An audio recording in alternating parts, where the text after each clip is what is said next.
not doing. But when we talk about our rights, it kind of feels good because now we're going to talk about what we're not getting and what we should be getting. So it's kind of a greedy thing to want to talk about your rights and kind of ignore your responsibilities. So you'll find often that a husband might talk about the rights of the husband to the wife, but never talk about the responsibilities of a husband to the wife. And the wife will talk about the responsibilities of the husband, but never the responsibilities of the wife. So every party wants to talk about what benefits them, but not what will benefit the other or what is owed to the other. And unfortunately, we bring that mentality, that selfishness, to Islam. So then we take from Islam, from the Quran, from a hadith of the Prophet ﷺ, quotes, statements, anecdotes, wisdoms, guidance that furthers our rights. So a parent, a mother, a father will be very quick to quote things from the Quran about the rights of parents, right? Or a hadith of the Prophet ﷺ and things like that. And even though those texts are there, and they're there for a reason, but they're not there so that you feel more empowered, or you get to tell another human being, even your own child, this is in the Quran, you need to do this. That's not what that was there for. That was actually there for the parent to remember that they have a parent. You see, the Quran is not there to tell you, its primary objective is not to tell you, here's how you take this and stick it in somebody's face and make them feel bad and make them do what you want them to do. That's not the goal of Allah's book. We need to approach Allah's book with more humility. The goal of Allah's book is for all of us to actually first and foremost remember our own responsibility. So, and I'm not taking this as a dig on parents. We honor our parents and Allah Azza wa Jalla has honored them. But a tendency that we have, anything we do in Islam, we tend to take things from the text that further our benefit, and we can use it to snub somebody else, put somebody else down. And that is an unhealthy, it's a sick approach to the sacred. It's not a good thing to do. And to me, it's even borderline disrespectful to the sacred word of Allah and the teachings of our Messenger, sallallahu alaihi wasallam. So that's just something that, inshallah, I hope to present in a somewhat balanced way. Now, I feel like I'm in a position of maybe being a little bit balanced because I myself am a parent and I have my parents, alhamdulillah, may Allah protect them and preserve them. So that, I kind of now see more of both sides. I mean, I gave a talk about parenting before I had a kid. So it's different. Your perspective changes. And now I have teenagers. Inna lillahi wa inna ilayhi raji'un. So, it's different now. In any case, moving on to Surah Al-Asr, these introductory observations. The first of them I shared with you as we were leaving the session yesterday. And that was that, I talked to you about how this surah represents, one way of looking at this surah is that it represents the minimal criteria of not being a failure. The surah subject is not success, it's actually avoiding failure, right? And it's presenting the bottom line. And the way I gave you that analogy was, well, it's not talking about getting an A, it's just saying, how do you avoid an F? How do you get away from getting an F, right? So that's the first observation. And the second that's coupled with it is that because it presents a very different standard from everything else, and I alluded to that yesterday, right? That in this life, everybody else follows a certain standard for what it means to be successful and what it means to be a failure. But this surah, gain and loss, have now been redefined entirely. And I wanted to highlight that a little bit more by way of an analogy. And it's an analogy inspired by the Quran itself. Allah Azza wa Jalla says, وَمَا هَذِهِ الْحَيَاةُ الدُّنْيَا إِلَّا لَهْوٌ وَلَعِبٌ. That worldly life is nothing but play, entertainment, and a game. In a game, there's pretend, right? Like kids are playing a game, and one kid is going to be the soldier, and one kid's going to be the king, or whatever else. It's a silly story, but I'm reminded, my parents put me in a play when I used to live in Saudi in elementary school, and I got to be the king. So I'm sitting on the throne, and this other kid, his job is to be the servant. This is my friend, his job is to be the servant. So he's going to bring this tray, and he's going to serve me orange juice. And halfway through, he's just threw the thing, and I want to be the king in the play. So I sat him in my chair, and the play was over. But the point I'm making is, when you're playing around, when you're playing pretend, then you take on roles, right? But that's not really who you are. In a movie, somebody can be a superhero, or somebody could be, a ruler, a police officer, a criminal, whatever else, but that's not who they really are. When that play is over, then those costumes are off, the fake stuff is off, and who you are, who you are. This is actually, in a sense, the game of life too. we have certain roles. People think of us a certain way. They have a certain image of us. Right? This person is very dignified, very noble, very famous, high-ranking. Even within the Muslim community, somebody could be thought of as in very high terms, and that's okay. But it may not be the case on Judgment Day. And there may be somebody who's just completely insignificant, unknown. Nobody knows who they are. There's somebody just, sweeps the masjid floor, or somebody who's quiet and doesn't socialize with anybody, and they're the celebrity on Judgment Day. They have mountains of good deeds behind them.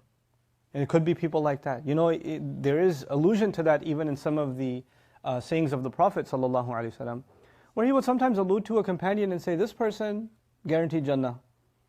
This person, if you could be like him. And they're like, who? And he'd point to somebody and they'd be like, him? We don't even know who he is. What does he do? I've never heard him speak. He's never done anything major in public or nothing. What's so great about him? So to internalize that the standards that people judge by are not the standards Allah judges by in Surah Al-Asr. And it's one dimension of that, to talk about that is easy. The disbeliever has material gain, cars, homes and money and all of these things and pleasures and all of this stuff. And that's what they see as success. And the believer sees success differently. That one's obvious. Now obviously that is not to us success. The Fir'aun had the biggest crib in history. He had the nicest home in history, and he's the ultimate failure. And Ibrahim alayhi salam was literally homeless. He was expelled from his home, and he's one of the greatest successes in human history. Our religion is named after him, Millata Abikum Ibrahim. Right? So we don't judge by that success, but let's talk within the Muslim community. Forget even within the Muslim community, within the religious or supposedly religious Muslim community. We take certain appearances, certain status, certain level of knowledge or demonstration of certain level of knowledge as a consideration that someone is more successful. Like, so for instance, in many Muslim cultures, if somebody is, somebody's got a beard, or the longer the beard, the more religious they are, the closer to Allah they must be. The more traditional clothes they're wearing, the more religious, the more closer to Allah they must be. If they're wearing a t-shirt, then astaghfirullah al-azim, but if they're wearing a thobe, alhamdulillah, mashallah, subhanallah, etc., etc. So clothing makes an impression. As a matter of fact, we size people up when they walk into the masjid. The way they're dressed, the way their face looks. You can tell this is a person of taqwa. And this is a person of I don't know what. I don't even know why they're in the masjid. Right? So we don't do this verbatim. This goes on in our head. So in the religious sense also, we consider some people successful and some people failures. We do that. And we have to undo that too. People have come up to me sometimes and said, I don't even know Arabic and I just feel so bad. Like, so what, you don't know Arabic? You're working 20 hours a day providing for your family. You don't have time to study. Allah is not thinking any less of you because you don't know and you don't have the opportunity. Allah gave you a certain, set of challenges in your life that He didn't give me or somebody else. He's not going to judge you by my standards. But what we do always is we compare ourselves to others and put ourselves down or up compared to others. Yes, you can take inspiration from others, but don't pass false judgment on yourself in comparison to others. Every one of us has our own mawazeen, if you remember I mentioned that. Everyone has our own standards, our own challenges, our own struggles, and what this surah is giving us is really a look in the mirror. The clearest we have to be is not in comparison with somebody else, but really with ourselves. بَلِ الْإِنسَانُ عَلَى نَفْسِهِ بَصِيرًا وَلَوْ أَلْقَى مَعَاذِيرًا. Right? So that's something that every other standard is a mirage. Even if somebody memorizes the Qur'an or can recite in perfect tajweed, or people look up to them as a teacher or a scholar or famous or whatever else, none of those things may be a criteria for success to Allah. For Allah, the success criteria are the criteria mentioned in this surah. If those things were utilized properly to further these goals, the ones mentioned in the surah, then fine. If those things didn't help with any of this stuff, then those things are pointless. They carried no weight. Even if they were, in appearance, religious. In appearance. But even, let's talk about material things. Everything Allah says, without these items, these 4 items that I haven't yet talked about that are in this surah, I briefly translated them. Without these minimal criteria, you're in loss. What that means is, unless you put these glasses on, these 4 lenses on, and see life through these 4 lenses, if you take them off, no matter what you gain, no matter what you achieve and I achieve, all of it is either a mirage, which means it was worth nothing in the end, or, worst case, we were even running what we thought was after our success, and it was our own destruction. Either it was worthless, or it was our own death and our own destruction. Those are the only 2 possibilities. لَمْ يَجِدْهُ شَيْئًا وَوَجَدَ اللَّهَ عِنْدَهُ فَوَفَّاهُ حِسَابًا. It's a mirage. That's what we're running after. These ayat, and this particular, the conclusion of this surah, is actually there to open our eyes and to show us everything else. By the way, I'm not saying you can't get a nice house, or can't live a good life, or can't get a good job, or can't dress well. All of those things are fine. Those things are only fine after this is there. When this isn't there, then all of that stuff is meaningless. Allah doesn't want us to be miserable in this world. He doesn't. He doesn't want us to, even though He created us in toil and labor, He did put many things in this world for the purpose of our own benefit. وَجَعَلْنَا لَكُمْ فِيهَا مَعَايِشْ. Right? He put in this world many things for you to enjoy, to live well. He put those there for us. But those things are only a blessing when we have the right mindset, when we have the right approach to life, when we take on the right lifestyle. And after that, those things become a blessing, otherwise they become a curse. Okay, so that's the discussion about standard in life. And by the way, this is not something you can convince somebody of on your own. Even within your family, if you decide that what you learn from Surah Al-Asr becomes the way you want to live your life, right? Because that's really what this is. A change in lifestyle is what this surah is calling for. If your perspective has changed, that does not necessarily mean people around you, their perspective has also changed. And the surah itself acknowledges that.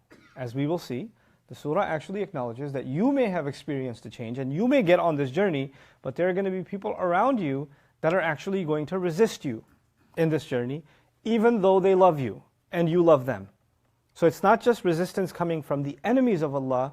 There will be close friends, family, people that you are bonded with forever, and they're not evil people, and you'll continue to love them and they'll continue to love you, but they're not convinced of this journey.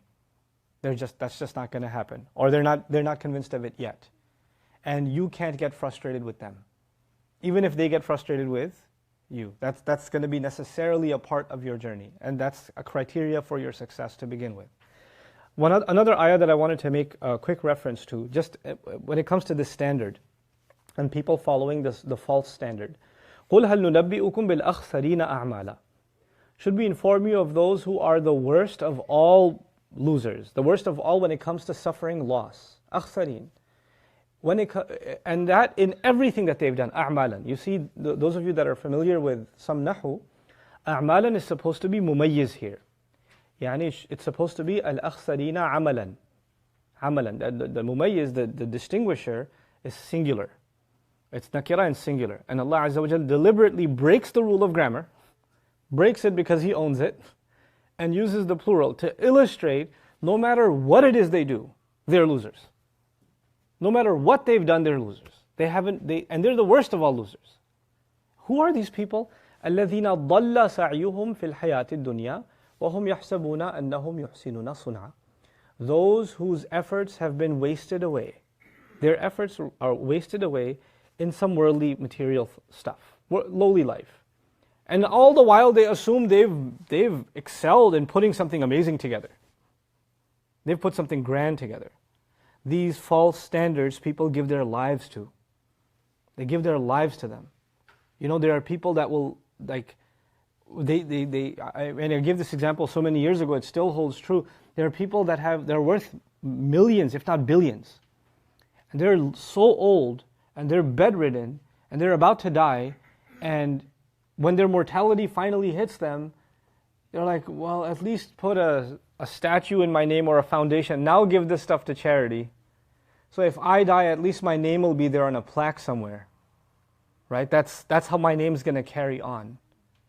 Does that make them a winner? The fact that, we admire, people go from all over the world, tourism to Egypt, and they look at the pyramids and look at these ancient monuments and all this stuff. And we awe at them, but that awe and those picture takings and, aggrandizing that ancient civilization, what does it benefit them anymore? What are they getting out of it? They've lost. Even if we think they were awesome, they've lost already. And they don't appreciate our appreciation. They get nothing from it, you know. It's a false thing, you know, a false perception to think my name will carry on, I'll be known as a legend, and that's going to do something for me. This is something the Arabs had also. They wanted to die gloriously in battle so that people will remember them as a brave warrior. You're dead already. What is that going to do for you? You're following the false standard. Now the second thing that I wanted to, an overarching theme that I wanted to mention about this surah, is that there are three main ways, eventually maybe even four, but there are three main ways of looking at the wording of this surah. Okay, there are three ways of views. The one of them is what I've already explained to you. This is the minimal criteria for success in the afterlife. Meaning, however people are judged while this play is going on, while the movie is happening, people are different roles as different actors, but the reality of who they are on Judgment Day, right? So this is describing the minimal criteria for how to avoid failure on Judgment Day. That's one. But there's another way of looking at the entire text of the surah. And that is that this is Allah's commentary on human history. When He says Wal-Asr and He swears by time as it passes away, or it has passed away, and when He says human beings are drowning in loss, and then He says that with the exception of those who've believed, notice the past tense, those who've believed, He's basically making a comment about history, human history. And He's saying, all these countless people all over the planet, since Adam alayhi salam until now that have died, all of them lost, all of them failed. And the only ones among them that didn't fail are the ones who believed and the ones who did good deeds. Those are the only ones. Everybody else, and those people, their names may not be in history books. Nobody might know who they are. Some of them might even be buried under our feet right now. We wouldn't know. But Allah knows that they're the ones that didn't fail. And there are those who are now the pillars of human civilization. We read about them, we learn about their successes and their accomplishments, and they're the figures of history, and they may not be successes at all, because they didn't meet this criteria. So this may be Allah's way of commenting on the tragedy of human history, that we've looked at history with the wrong standard of success and failure. This is why the Quran is highlighting people in it, the prophets and the righteous. Sometimes Allah even mentions the righteous people whose names are not known. We don't even know their name, but Allah speaks highly of them. You know, who is this? Who is Dhul Qarnayn even? Like, there's a mystery of who this person is, and who this individual is. Who's the friend of Musa alayhi salam in the court of the Pharaoh? We don't know his name. You know, so there are examples in the Quran of people whose names aren't even known. Now, who's this gardener that spoke to his friend in Surah Al-Kahf? You know, he's honored until Judgment Day, but we don't know his name. You know. But then there are people that we know who they are. Their names are known throughout history, and yet they are failures. So this is Allah's commentary on all of history. We'll dig into that when we get into the surah itself, but I wanted to give you the overarching possibilities. The third is actually that this is maybe a scene of Judgment Day. That on Judgment Day, Allah will bring time itself as a witness, because whenever you take an oath by something, that whatever you took an oath by, the muqsam bihi, is actually being called as a witness. So time will be called as a witness to testify something. And what will it testify? That when it looks back at all of what happened in this life, all that transpired in the saga of humanity, it's going to be able to say, Innal insana lafi khusr. That's the truth that it testifies to. And the only exception to that, which will be proven on Judgment Day, is الَّذِينَ آمَنُوا وَعَمِلُوا الصَّالِحَاتِ وَتَوَاصَوْا بِالْحَقِّ وَتَوَاصَوْا بِالصَّبْرِ. That this is, in a sense, a depiction of what's going to transpire on Judgment Day. That's a third way of looking at it. There's maybe a corollary, a fourth way of looking at the overall text also. I'll mention that to you now. And that is that you have this idea that people who do good, or people who believe and do good, they don't keep it to themselves, they pass it on. They teach their children, who then teach their children, and good spreads. They die, their inheritance, their home got taken away, their property is gone, their name is gone, their grave's not even marked anymore. But the good deed that they did was passed on, and from there it was passed on to somebody else, and from there it was passed on to somebody else. So their gains continued even though all of their material gains died. Compare that to others who had way more than they ever did. Fame, money, power, property, you name it, they had it. But now that they're gone, they're in loss. There's nothing they can gain anymore. But with exception to that, those who actually throughout history believed and did good and encouraged others and counseled others to the truth and to be persevering, those people may continue to be gaining even now. And they're the only ones that are dead and gone and not in loss still. They're still in gain, and they're continuing to be in gain, as if Allah describing loss here and alluding to the opposite picture. Okay, and that would be those who are actually in gain. So those are kind of overarching ways of looking at this text.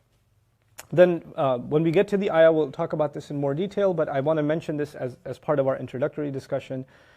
It's the third observation that I want to make to you. That the first of them was that this is the minimum criteria, and this is a standard, it's a minimum criteria, and these three ways of looking at it. Now the third item is, it's either all four or nothing.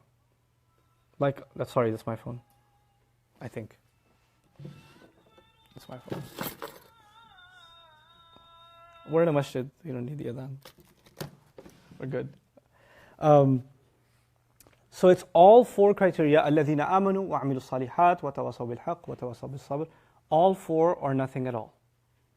And part of that is actually, in some other places in the Quran, Allah doesn't mention these four. He says, إِلَّا الَّذِينَ آمَنُوا وَعَمِلُوا الصَّالِحَاتِ. Like in Surah Al-Tin, He says, إِلَّا الَّذِينَ آمَنُوا وَعَمِلُوا الصَّالِحَاتِ فَلَهُمْ أَجْرٌ غَيْرُ مَمْنُونَ.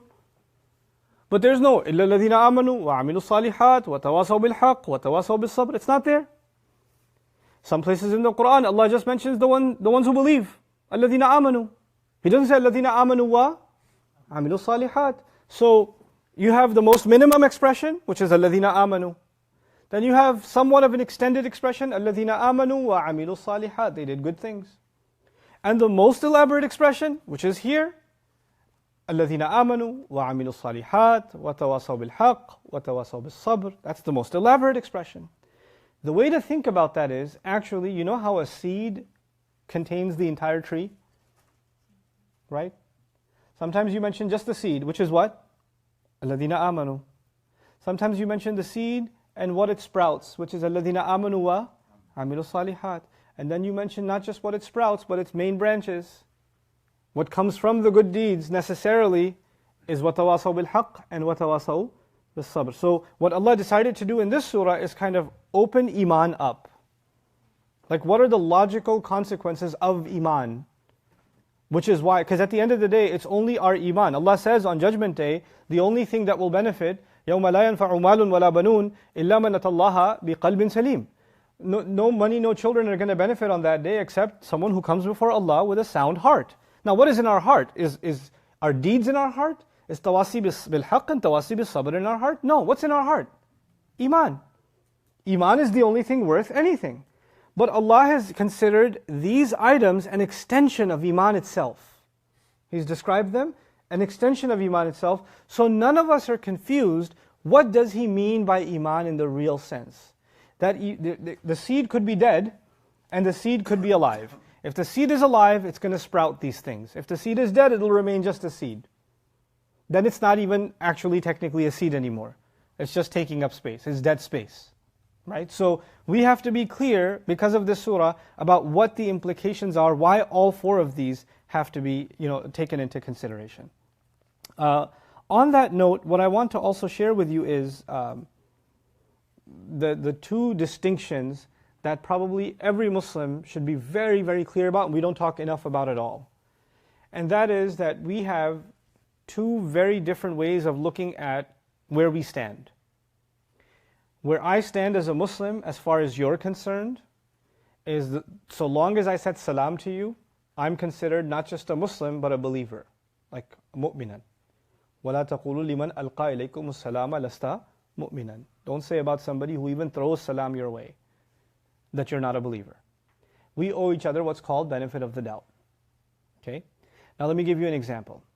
And I'm not going to get technical. I'm going to try to keep this as simple as possible. We could be quoting names and fuqaha and muhaddithin, but we're going to skip that and just keep it simple as much as possible for the purpose of this discussion.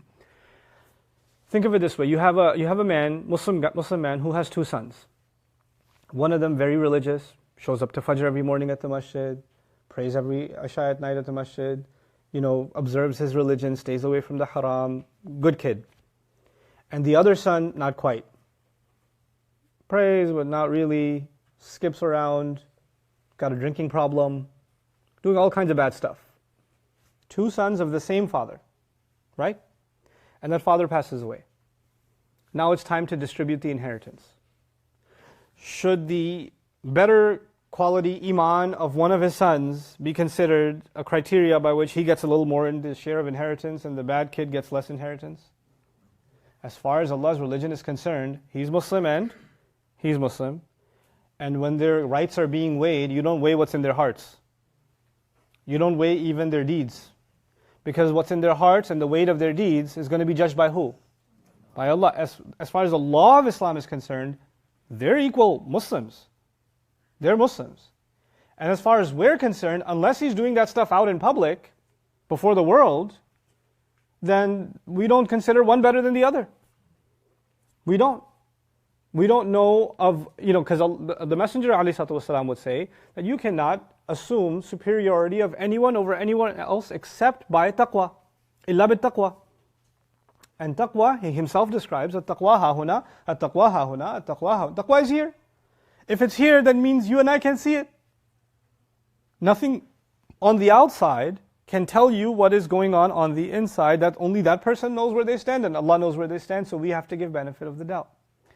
The way we see each other is we're all the same. We pray in the same row, we stand the same before Allah, nobody's better than anybody else. That's a fundamental teaching of Islam. You don't say the people that are more closer to Allah, the people with better iman, first row. And then lesser iman, second row. Let's make rows by beard sizes. We don't do that. So as long as you're Muslim, you're in the row. It doesn't matter what level of knowledge you have, what level of practice you have, it doesn't matter. We're all equal before Allah. But then there's going to be another kind of judgment of where do you actually stand. That cannot happen here. Where will it happen? Judgment Day. And it may be that I called you Muslim, you called me Muslim. I called you a believer, you called me a believer. I called you someone of faith, you called me someone of faith. And we're shocked on Judgment Day. Allah says, no, you're a loser. Well, how can a believer be a loser? No, we believe. We have iman. But there may be people, including ourselves, who stand before Allah on Judgment Day and we're in absolute shock. Why in the world am I being treated like this? No matter what that bad son does, at the end of the day, he's still a believer. As far as we're concerned. But that same person, that same young man, maybe if he goes before Allah, Allah says, no. I mean, you said it, but you didn't really mean it. He never really felt it. We don't know what he felt. It may be that he's judged entirely differently on Judgment Day. There are people on Judgment Day who all their life they thought they were Muslim, they were fine, and they come before Allah on Judgment Day, ضُرِبَ بَيْنَهُمْ بِسُورٍ لَهُ بَابٍ. A wall is dropped between them and the other believers. And they cry out, أَلَمْ نَكُمْ مَعَكُمْ? Weren't we with you? We're the same. قَالُوا بَلَا وَلَكِنَّكُمْ فَتَنْتُمْ أَنفُسَكُمْ وَتَرَبَّصْتُمْ وَارْتَبْتُمْ وَغَرَّتْكُمُ الْأَمَانِيُّ حَتَّى جَاءَ أَمْرُ اللَّهِ وَغَرَّكُمْ بِاللَّهِ الْغَرُورُ. No, you were with us, but you procrastinated. You didn't act when you were told to act. You just put stuff off. You kept doubting yourselves. And you kept doubting whether this is the right thing to do or not. You were always reluctant. And you were always deluded by false hopes. False criteria of success kept distracting you. And finally, until the decision of Allah came and the devil got to you. So you're on the wrong side of that wall. You're not going to get saved. This is the reality of Iman in the sense, what is before Allah. When the Quran talks about Iman, when the Quran talks about faith, much of the time, it's actually talking about how Allah will judge you. But not how Allah is giving you the right to judge anyone else. Really important to understand.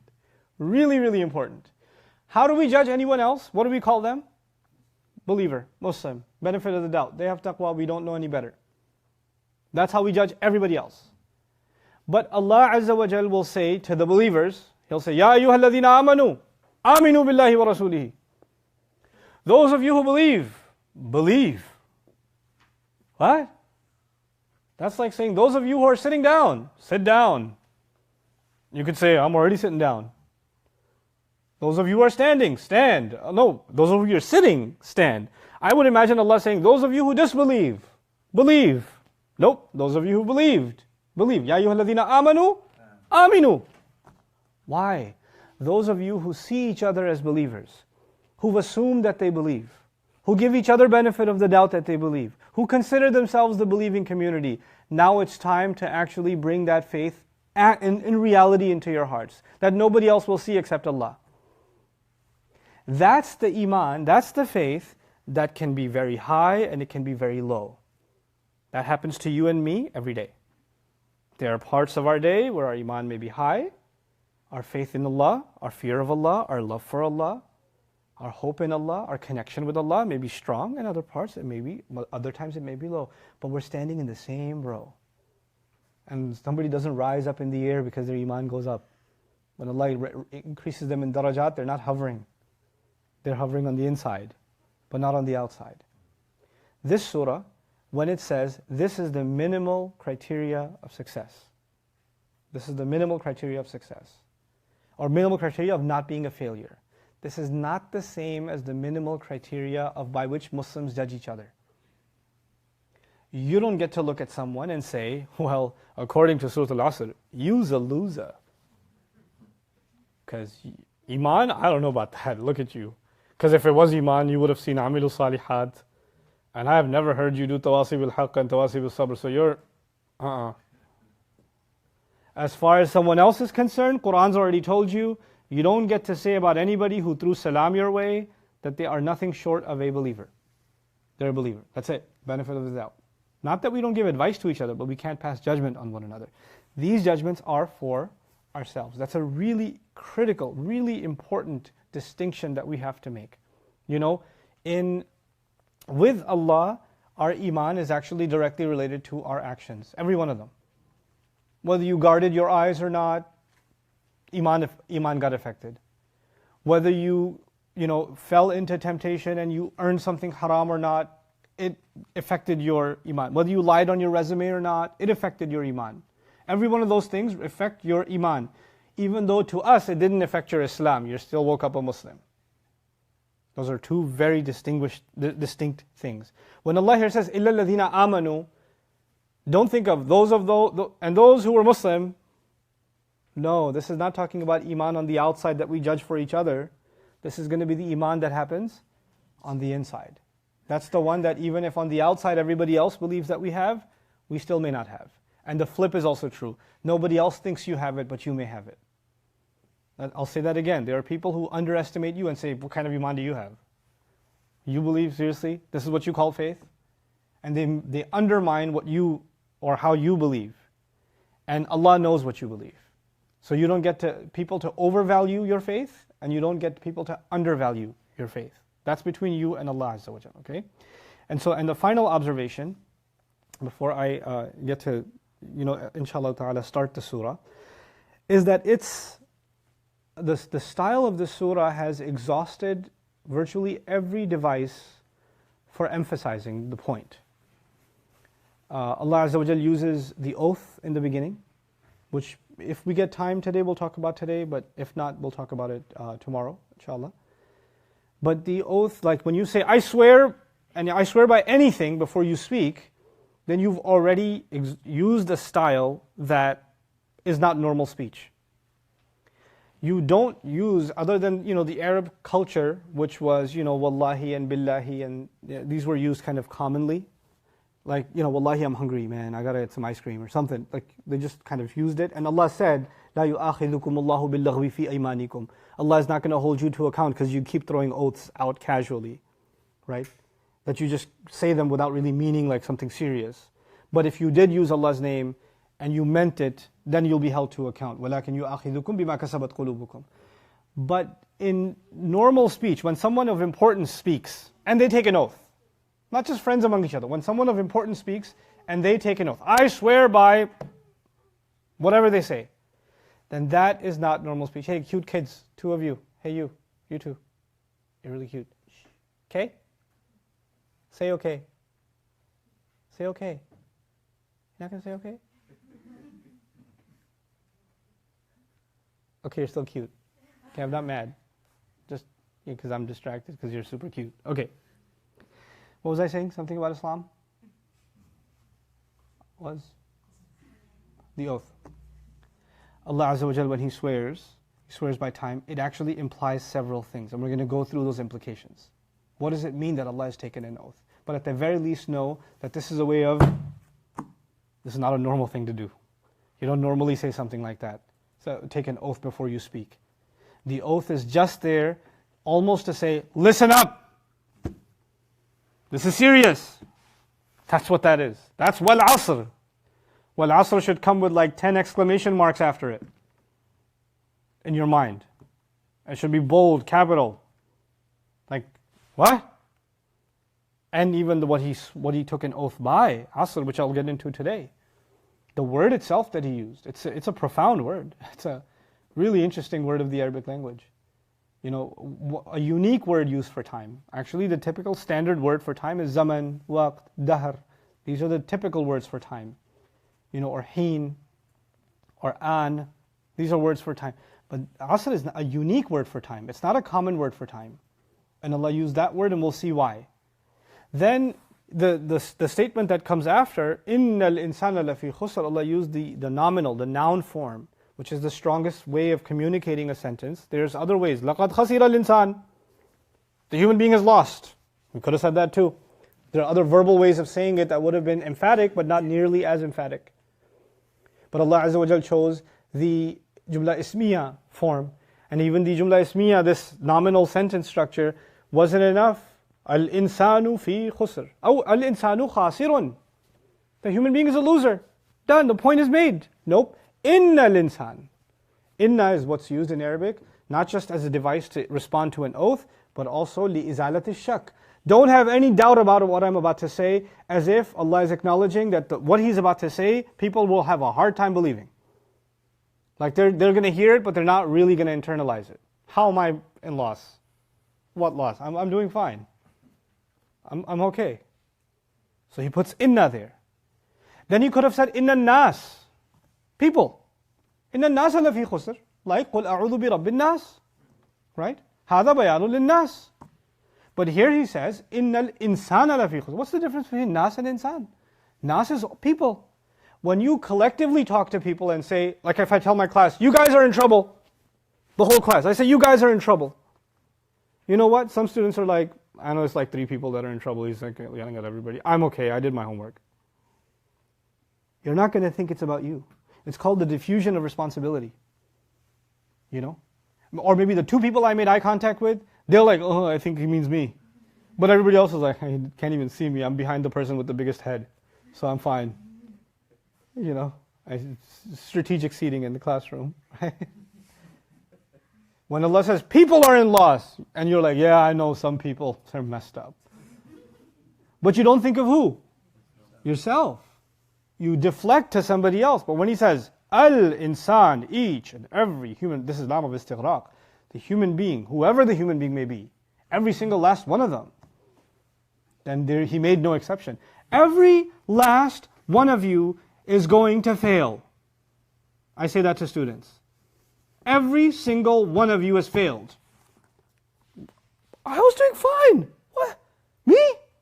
Why? It's meant to send shockwaves. Innal insan. Then even inside the word insan, there's a criticism. Because the word insan is different from bashar. Innal bashar lafi khusr. Inna ibna Adam lafi khusr. He chose al-insan. Al-insan is argued to be from 2 origins, uns and nisyan. Uns means human beings are people of compassion. They express love and they want to feel loved. We're softies, basically. What that means is we're softies. Okay? And ins is the opposite of wahsh. Wahsh means animals that have no compassion. They kill. Like lions, I learned this when I was in South Africa. When lions have cubs and they get old enough, the father lion fights the younger lion to the death sometimes. And if not to the death, they injure one or the other enough because there can be only one head. And the one who loses has to start his own tribe somewhere else or live subserviently. And every now and then, the one who lost, whether it was the father or the son, and usually the father tries to have that fight sooner because the kid's still not that old, so you put him in line. But if once he puts him down, the father will just come around and just claw him on the face and fight him, and then the lion will just go, just humble himself. That's wahsh. He says, just so you know who's boss. I saw that happen myself. This lion just came, just wrecked this other guy, and he put up a fight for a couple of seconds, and then he was in sujood. And he was down, okay, dad, okay. You're still doing one day though. You know, that's wahsh. They're not softies. Snakes are not like, how are you feeling? No. They don't have that. We are that. We are emotional creatures. Birds are not like torn up about the worm that some other bird took the other day, and they're like, I keep remembering that, and no, that doesn't happen. With us, somebody took my pen and never gave it back, and I just really missed that pen. And we're sentimental creatures. We're emotional creatures. And Allah Azza wa Jal, when He describes our loss, then Allah Azza wa Jal is actually appealing to the emotional side of the human being too, by use of the word insan, from the uns side.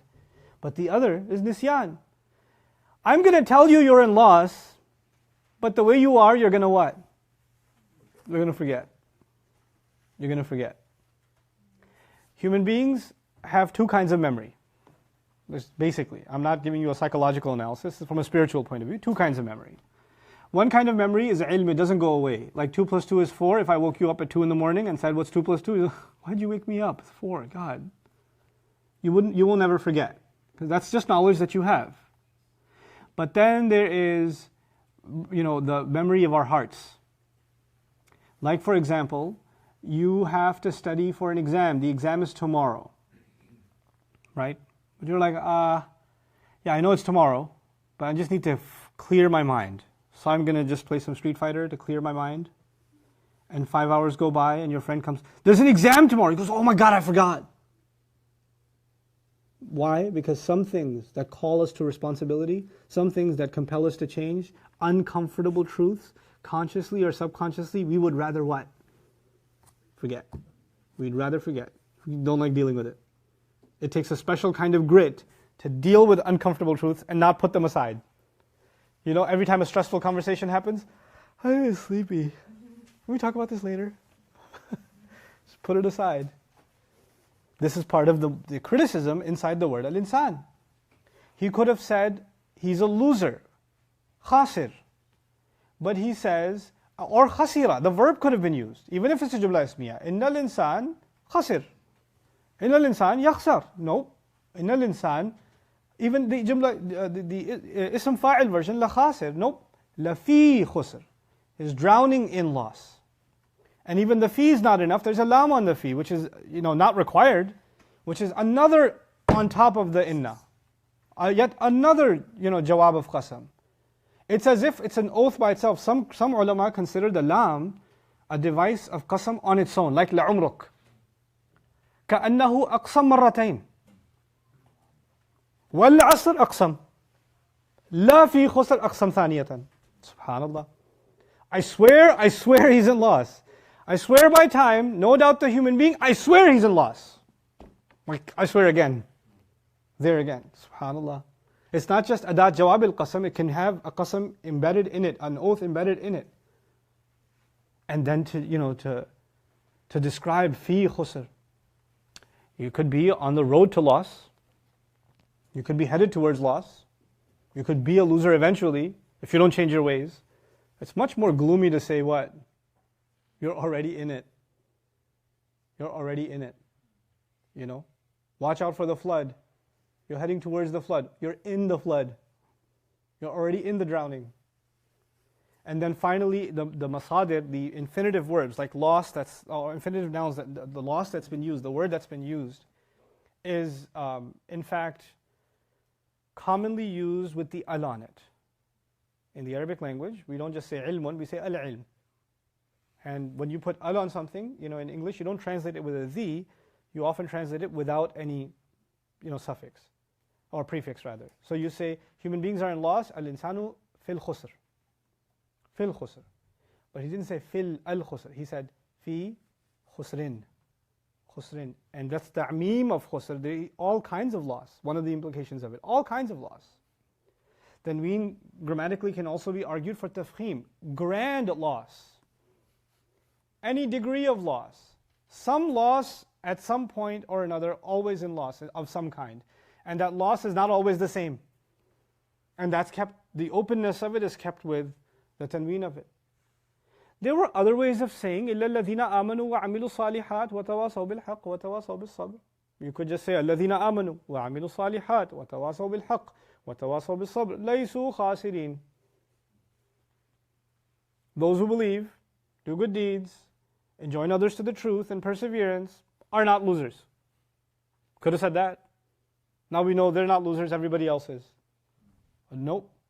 No. That would be positive. They're good.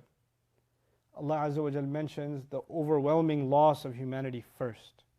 And then by using illa, the adat al-istithna, except, by doing so He made us feel like those people are exceptional people. Exceptions are always the majority or minority in anything. If they were the majority, then the other part would be the exception. You understand? By saying illa, Allah is already saying, this ma haula illa qalil. These are very, very, very few people. And it makes me feel like, are they really that few? Can I be among them? I don't know, because I would have a sense of relief. He said, believers are not losers. Because I was like, I'm a believer, yeah, I'm cool. Probably am. But when He put it as an exception, then He made us kind of feel like you have to be exceptional to be part of it. That's not just something normal you get to be a part of. What you are already is insan. But what you're not is an exception. You better really look at yourself, and I better really look at myself and see if we can become an exception.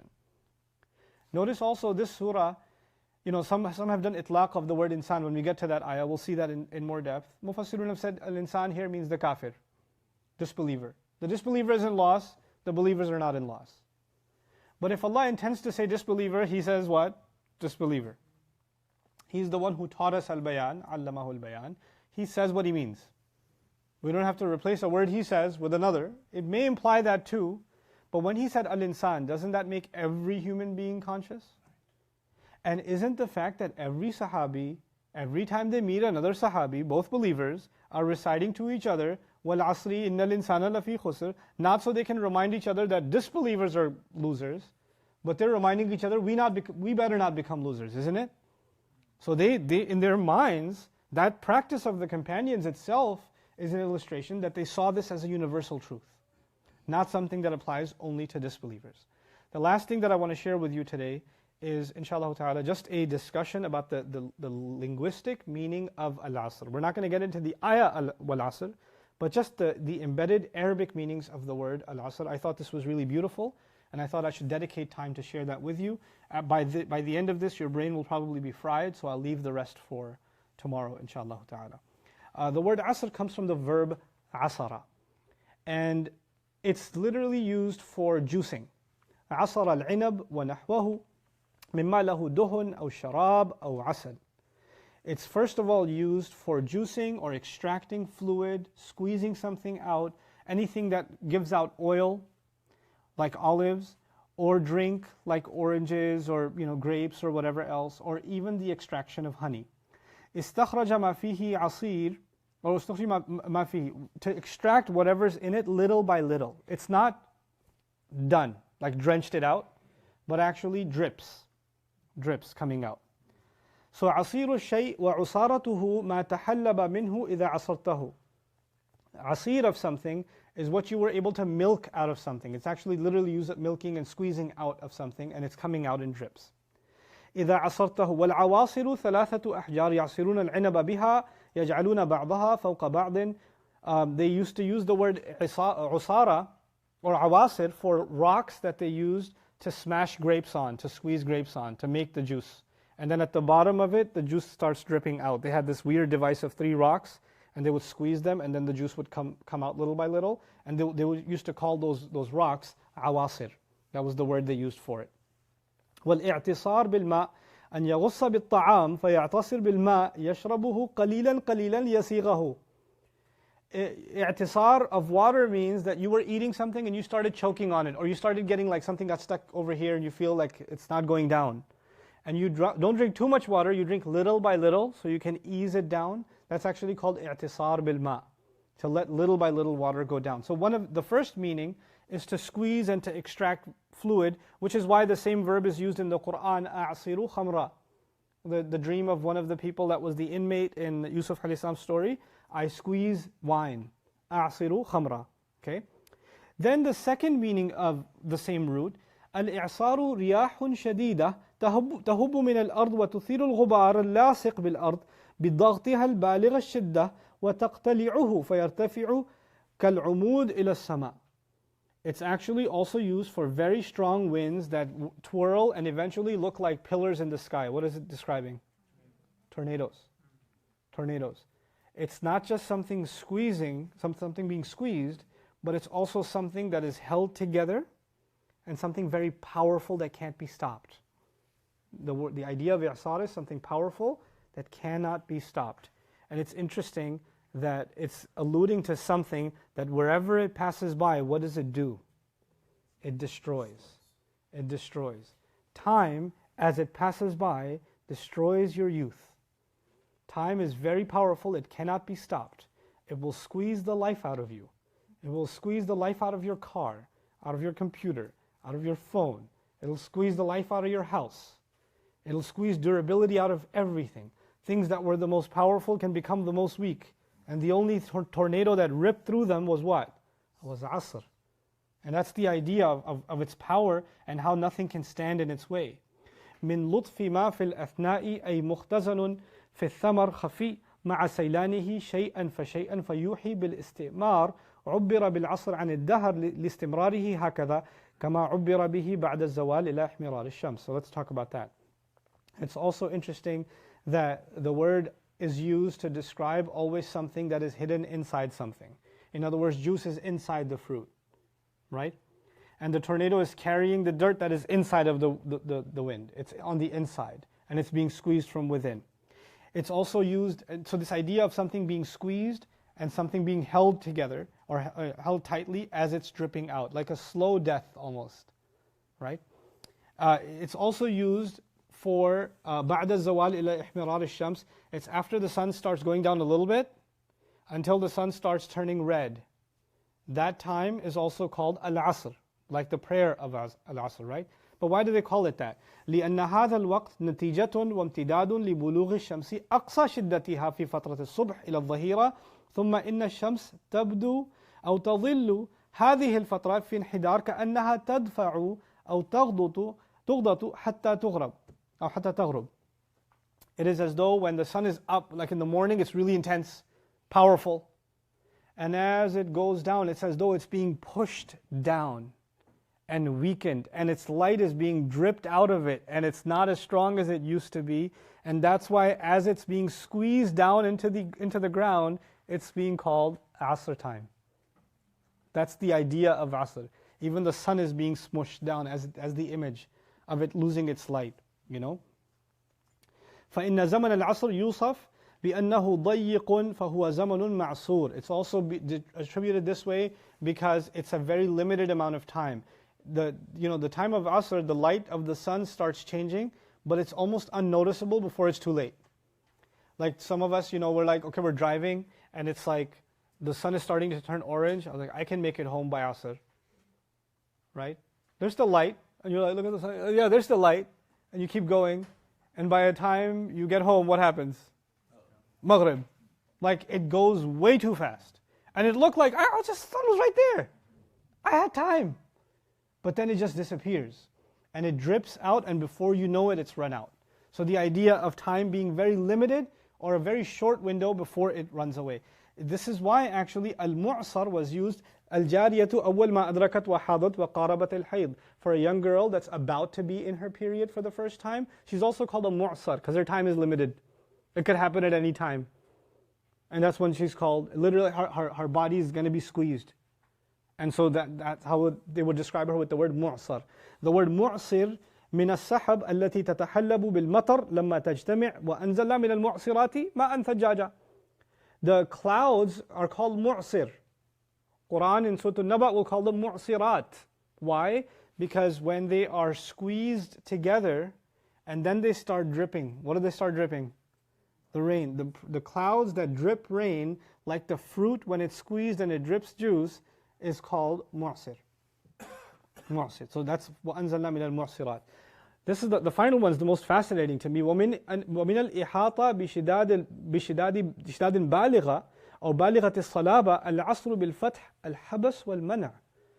Al-Asr in Arabic usage was also used for arresting something, caging something, preventing something from moving, holding something and not letting it go. وَبِالتَّحْرِيكِ وَالضَّمْ الْمَلْجَأ وَالْمَنْجَاتِ. And by the way, what does that mean? That means that we are surrounded by time and we can't escape it. It's got a hold on us and it's squeezing us, not just itself. It's squeezing us and we can't let go. It's dripping on us. It's actually pulling life out of us little by little by little, and we can't let go. It's actually really interesting that the word asr corresponds very nicely with the word khusr. Because if the fruit or ourselves are being squeezed and we are losing, what's the word for losing? Khusr. Right? Wal asr inna al-insana lafi khusr. So there's a literary correlation between asr and khusr as well. وَبِالتَّحْرِيكِ وَالضَّمْ الْمَلْجَأ وَالْمَنْجَاتِ. But it has a positive meaning too. When you say asar with a fatha, or asur also, it actually means a place where you can find refuge. Some place where you can feel protected. الَّذِي يَلْجَأُ إِلَيْهِ الْخَائِفُ فَيُحِيطُ بِهِ بِقُوَّةٍ وَتَحُولُ مَعْنَى الْإِحَاطَةِ ضَغْطًا إِلَى الْإِحَاطَةِ حِمَايَةً. Actually means when something is holding you tight. I can maybe give you an image so you'll understand. They use the word asar for, imagine there's like a windstorm, and there's a sandstorm, and somebody wants to find protection. A child wants to find protection, and the father grabs the child and hovers and squeezes the child so the child doesn't feel anything. And he squeezed him. He's done asar of him, actually, in order to what? Protect him. So it actually has a positive meaning too. In other words, that very thing that's squeezing you is also doing what? Protecting you. The greatest liability you and I have is time. And the greatest protection we have against our own loss is also the right use of time. It's the very thing that protects us. It's the very thing that can be our destruction. Look at even how, all of our, and I've mentioned this in previous lectures, but just cursory reference, all of our worship, all of our primary modes of worship go back to some respect for time. Some taking advantage of precise times. Fajr, Dhuhr, Asr, Maghrib, Isha, Ramadan, Hajj, Eid. Every major ritual goes back to some taking advantage of some particular time. That same time that we're losing in life, Allah gave us opportunities to make gains. Right? Take advantage of this night. Take advantage of this season. Do these and these azkar at this time. So Allah Azza wa Jalla will say, وَقُرْآنَ الْفَجْرِ إِنَّا قُرْآنَ الْفَجْرِ كَانَ مَشْهُودًا وَالْمُسْتَغْفِرِينَ بِالْأَسْحَارِ. Quran of Fajr is going to be something that will be witnessed, meaning witnessed by all of the angels, witnessed by Allah. And on the other hand, he'll also say those who make istighfar, but he didn't just say make istighfar, he said make istighfar in the morning time.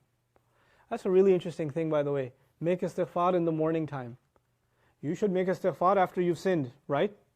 You just woke up. You didn't sin yet. I would imagine, make istighfar when? At night time. You've done a whole day's worth of, debit, and now at the end, put some credit in, put some istighfar in. But Allah Azza wa Jal mentions, وَالْمُسْتَغْفِرِينَ بِالْأَسْحَارِ. As if you are acknowledging before Allah, no matter how hard I try, I will probably end up making mistakes, and before I even make them, I seek your forgiveness. You acknowledge your humility before Allah in the morning. You don't, لا تزكوا أنفسكم هو أعلم بمن اتقى. Somebody prays Fajr. Today was a good day. I was a pretty iman. If I die today, I'm good. No, homie, you make istighfar in the morning, because you and I aren't safe just because we had a good start. We seek Allah's forgiveness from the very, very beginning, meaning our default state. It's not, you don't seek Allah's forgiveness when you've messed up. You seek Allah's forgiveness always. It's not, well, I haven't done anything, why should I make istighfar? No. Istighfar is all the time. Okay, but I wanted to kind of give you the overall picture of time, the word Allah used for it in this surah, time that's dripping, drop by drop by drop, time that cannot be stopped, no matter what you do, like a what? Like a tornado. Time that will destroy everything in its path, there's nothing you can do about it. Time that will squeeze you, and time that will also protect you. And he's swearing by that element of time, and then he's going to make his statement. So inshallah ta'ala, we'll get to that in our next session. I'll conclude here, bi'idhnillah, because I've, instead of giving you a break and then doing a longer session, I'm thinking inshallah we just go run through, bi'idhnillah. And I think much of the introductory discussions are done so we can get into the surah itself. I don't know if I'll finish tomorrow, but I'm certainly going to try. I won't rush though. That's one thing I won't do. So if I don't get to finish, then maybe another time we'll set up and finish up the surah. Barakallahu li wa lakum fil Qur'an al-Hakim wa nafa'ani wa iyyakum bil ayat wa dhikr al-Hakim. Assalamu alaikum wa rahmatullahi ta'ala wa barakatuh.